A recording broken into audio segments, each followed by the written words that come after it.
Okay, Chris back with you on CC's Aquatic Adventures, and just as promised, I told you guys on Thursday I would be doing a couple videos about LED lights and about heaters. Two of the most frustrating things you have to deal with in the hobby, I believe. The LED lights are the LED strips or lights that you get on some of the old Aqueon lids. Not too old, but actually they still make them. But the LEDs that are built into those lids, those things always fail. And they say it's waterproof, but I just don't have any luck with them. They always burn out on me. I always have to replace them. I actually prefer using lights like this. This is an old-fashioned light that we got. It's a actually custom-made light for this tank. As you can see, there's two bulbs. One bulb is out, but um, these type of lights that sit above the glass lid, those are the best because they don't get waterlogged. They don't get water inside these unless you drop them in the tank, which is possible too. But they don't get waterlogged. Okay, and whether you like it or not, whether you like them or not, these lights are pretty good. I mean, they work for plants, as you can see. They're low light, but the plants I got in here are low light. So it all depends what kind of plants you want to grow and how tall your tank is. But I've had some good success with this style light, and the LED I have in a 75 gallon actually hasn't worked as good as this one with plants, and you see the substrate I have, the sand. So you know, who knows? You know, I'm an old school guy, so I do like old school stuff, and you know, old school lighting sometimes is more consistent and lasts longer than LEDs. That's the experience I've had. You know, these bulbs, I mean, very rarely blow out. I mean, I've had these, you know, this light only had one bulb, but I didn't realize the bulb was out till a couple weeks ago. But these bulbs usually last longer than the LED strips do, which is amazing to me.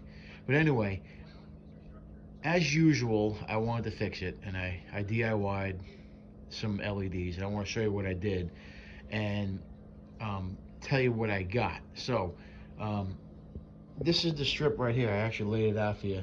That's the way. It's a 12-inch piece of LED lighting. It's an LED strip. The company it's actually on Amazon. It's called Hyada, Hyada, 12 volt waterproof LED strip. So it says they're waterproof. I kind of have my doubts, but you just go on Amazon and look up LED strips, and it's a strip that has it's actually a stick-on strip. Take that off and you stick it on the back. Sorry about that. So got those for $9.99 for a 6-pack. So I actually did about, I don't know how many, I had to go in there and count, but I did a couple tanks today, and I still have some left over, so that's a good thing. So in case one of my other LED lights go out, or if I have to make a light, which I'll show you what I did. So that tank obviously doesn't have an LED, so we didn't touch that tank. But if you follow me into the fish room, we'll show you what we did today as far as the LED strips. So if you come into the fish room, you'll see right to the left here. This is the strip at work. I actually made this from plexiglass. This is a plexiglass lid, and I just put the light LED strip in between the plexiglass. So as you can see, it didn't take much. It actually works pretty good.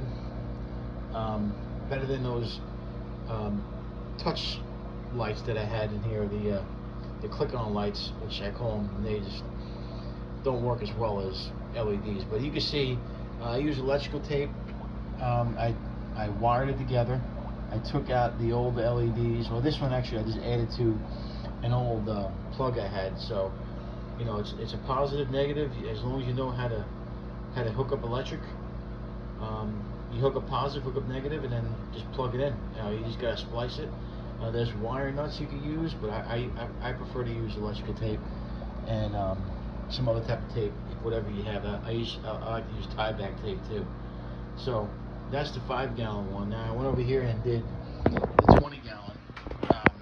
Now, in case you're wondering why I put this cellophane on there, now this is cellophane from my wife's craft room. She gave it to me.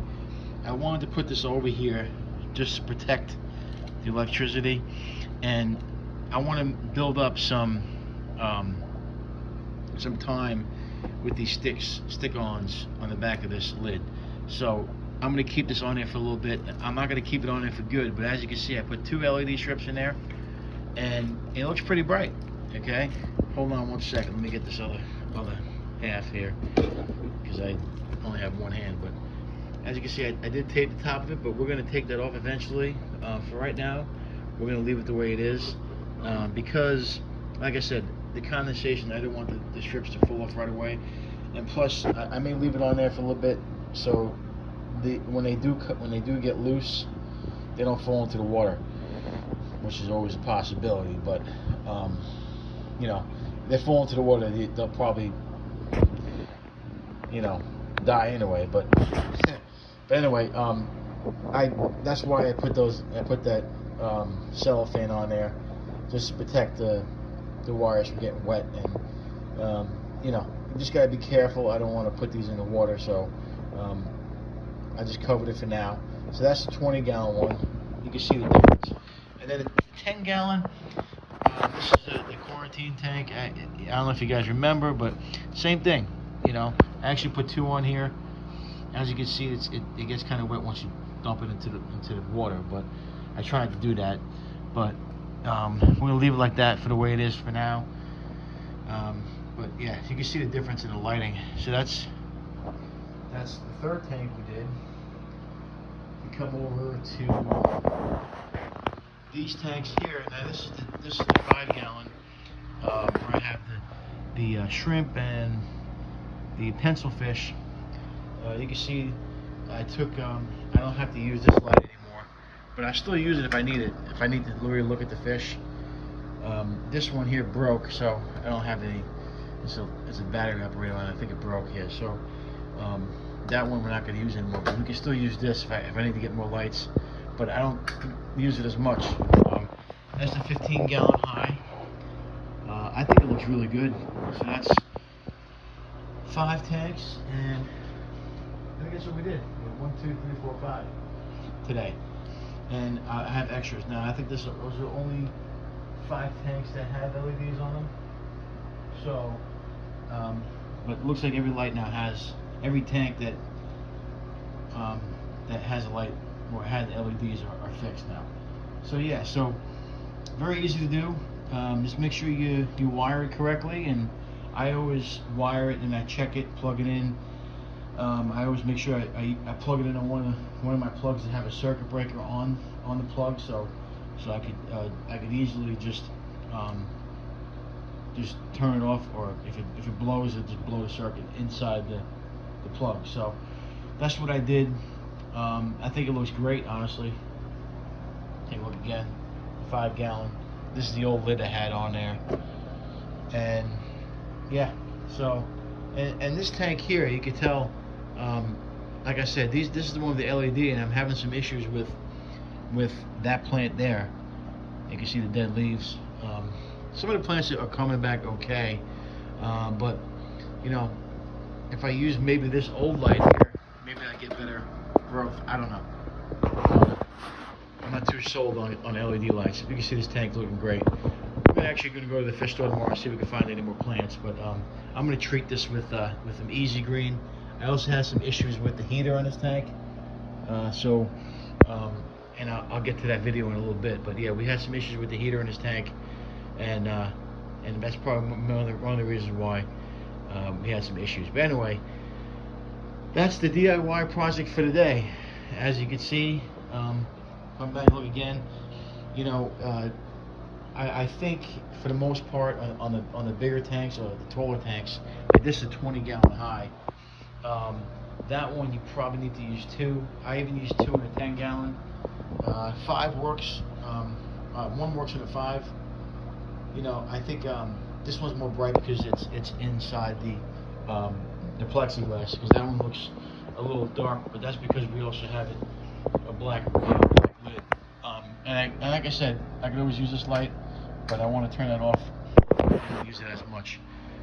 So yeah, that's what we did today. If you have any questions, comment, and if you know me by now, I will answer your questions. If you like the video, like it. If you want to share it, share it. If you know somebody who wants to subscribe, have them subscribe. Have a great day, guys. Remember, if you can't own them, rehome them.